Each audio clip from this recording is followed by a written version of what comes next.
रामनिवास जी जयपुर में मुझसे मिलने आए थे और इन्होंने कहा कि मेरे क्षेत्र में नागौर में हम सब किसान भाई मिलकर एक संदेश देना चाहते हैं, एक संकल्प लेना चाहते हैं। आज देश के सामने, प्रदेश के सामने बहुत से गंभीर सवाल उठे। आप जानते हो इस देश में 2/3 आबादी जमीन पर, कृषि पर निर्भर है और किसानों की व्यवस्था को बेहतर बनाने का वादा बीजेपी ने केंद्र में सरकार बनाने से पहले किया था। आज लगभग 8.5 साल पूरे हो गए भाजपा की सरकार दिल्ली में बनी है और किसान के जो हालात हुए हैं, ये वो सरकार है जिसने सरकार बनने से पहले कहा था कि हम किसान की आमदनी दुगनी करेंगे। मैं पूछना चाहता हूं नरेंद्र मोदी जी से, मैं पूछना चाहता हूं दिल्ली की सरकार से, आपने किस किसान की आमदनी दुगनी करी है? आज किसान परेशान है। आज खाद, बिजली, पानी सारी कीमतें बढ़ गई, महंगाई आसमान छू रही है। आपने किसान की मदद करने की जगह उस पर प्रहार किया और दिल्ली में 3 ऐसे कानून बनाने की कोशिश करी जिससे किसान की कमर टूट जाती। वो तो धन्य इस देश का किसान जिन्होंने महीनों तक, साल भर तक धरना दिया दिल्ली की राजधानी में बैठकर और केंद्र की सरकार को मजबूर किया। वो तीनों काले कृषि कानून उनको वापस लेने पड़े और देश से माफी मांगनी पड़ी। और किसान सम्मेलन कर कर हमें संदेश देना चाहते हैं कि जो समाज, जो बिरादरी, जो लोग कृषि में किसानी करते हैं उसमें जात पात के बंधन टूट जाते हैं।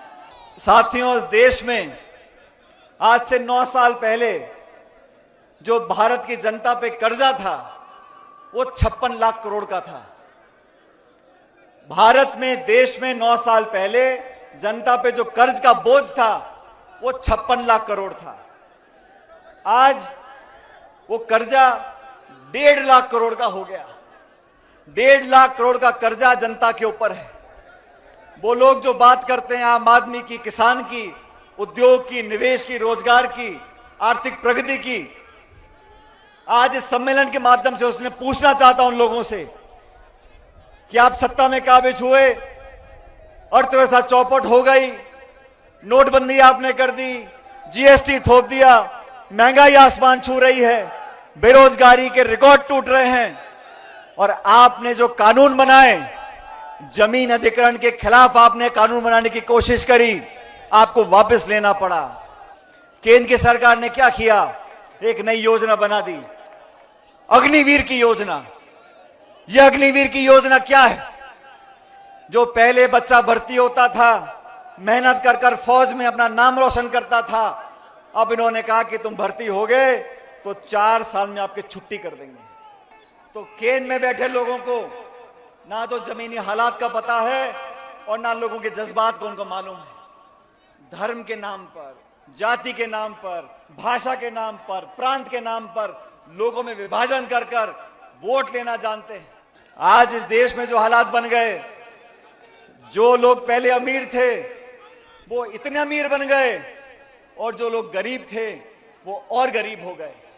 इस देश में हवाई अड्डे, रेलवे लाइन, बिजली कंपनी, बीमा कंपनी, जो बड़े पोर्ट थे, खान थे, उन सबको नीलाम करके चंद लोगों के हाथों में दिया जा रहा है। इसलिए साथियों, इस जहर को खत्म करने के लिए हम लोगों को एकत्रित होना होगा, संगठित होना होगा। हमने भाजपा की सरकार को बहुत चुनौती दी और मैं बीजेपी के साथियों से पूछना चाहता हूं, आप लगातार प्रदेश में मीटिंगें कर रहे हो, आप कहते हो हम जन आक्रोश की मीटिंग कर रहे हैं। अरे आंख खोल के देख लो, जनता यहां बैठी है, तुम अकेले आक्रोश करते रहो। ये सब लोग झूठे सपने दिखाकर, पाखंड कर कर, भावना को भड़काकर, मंदिर के नाम पर, मस्जिद के नाम पर, भगवान के नाम पर वोट लेना जानते हैं। अपने आप को बहुत बड़े राम भक्त बुलाते हैं। मैं उनसे पूछना चाहता हूं, आप इतने राम भक्त इतने बड़े हैं, सबसे ज्यादा राम राम सा तो मैं बोलता हूं। ये सब लोग इस उम्मीद में बैठे हैं कि हम प्रचार करेंगे, बड़ी बड़ी घोषणाएं करेंगे, सपने दिखाएंगे, लेकिन काठ की हांडी बार बार नहीं चढ़ती। आपने लोगों को भ्रमित किया, हिंदू मुसलमान, राम और भगवान और मस्जिद, हिंदुस्तान पाकिस्तान। आप भाजपा के साथियों से पूछो कि भाई गैस का सिलेंडर 1200 रुपए का क्यों बिक रहा है, पेट्रोल डीजल देसी घी से महंगा क्यों हो गया। कहते हिंदुस्तान पाकिस्तान, हिंदू और मुसलमान।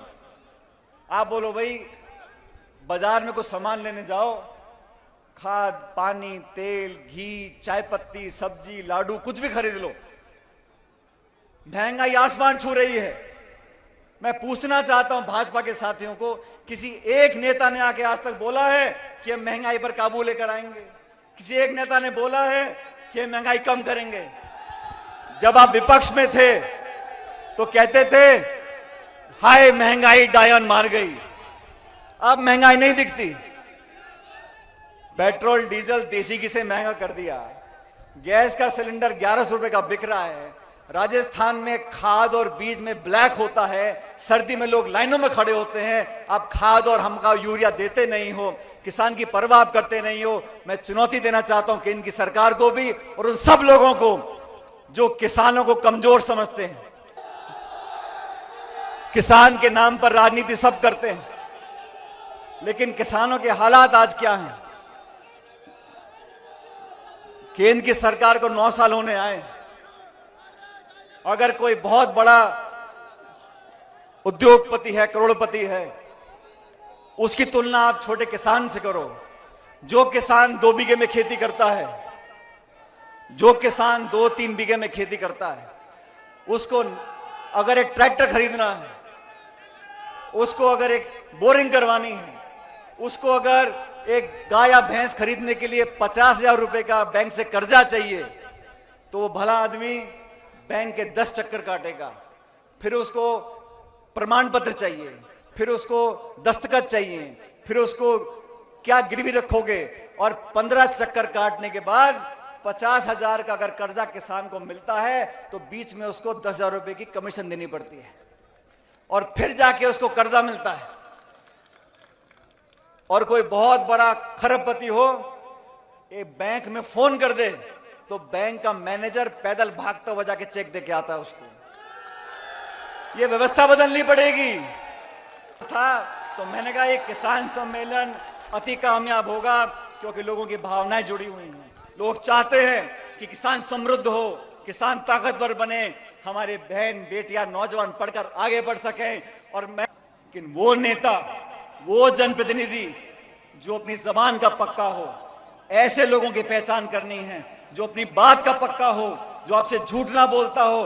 अभी केंद्र की सरकार बहुत सारे वादे करती है, लेकिन मैं इस किसान सम्मेलन से, साथियों, मैं इस किसान सम्मेलन से आपके सामने एक बात रखना चाहता हूं।